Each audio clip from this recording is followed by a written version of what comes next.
Syrienne, depuis le début des émeutes en Kabylie, a été violemment dispersée à Alger. Prise en tenaille par les compagnies nationales de sécurité, plusieurs milliers de manifestants ont été dispersés à coups de matraque et de canons à eau auprès de la place du 1er mai, point de départ d'un cortège qui n'a donc pas pu se déployer.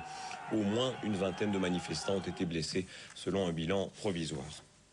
Les heures des dernières semaines ont, quoi qu'il en soit, un bilan déjà tragique. De l'aveu même des autorités, 52 personnes ont été tuées à balles réelles. L'une de ces victimes était enterrée aujourd'hui. Nos envoyés spéciaux étaient sur place. Sébastien Faure et Albert Pasquier. Il referme la tombe du dernier martyr de la protestation. Hamid Anish était un lycéen sans histoire.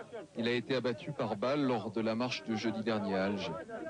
Après 5 jours de coma, il vient de succomber à sa blessure. Les hommes sont venus de toute la Kabylie pour entourer son père aujourd'hui.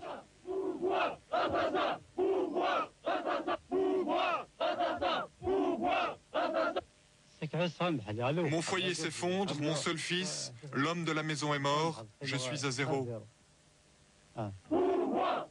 Hamid quittait la manifestation à bord d'un camion lorsqu'il a été touché. Officiellement, c'était un tir de sommation. Les organisateurs de la marche n'y croient pas.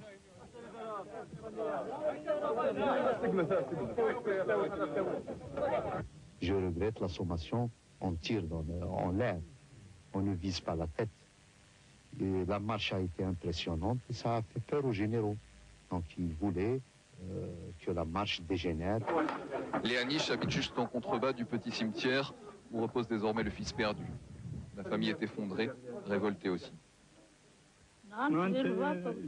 Ils l'ont tué pour rien, c'est un pouvoir assassin.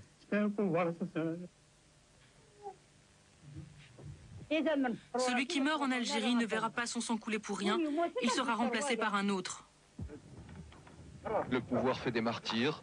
Il risque ainsi de renforcer la détermination de ceux qui le combattent.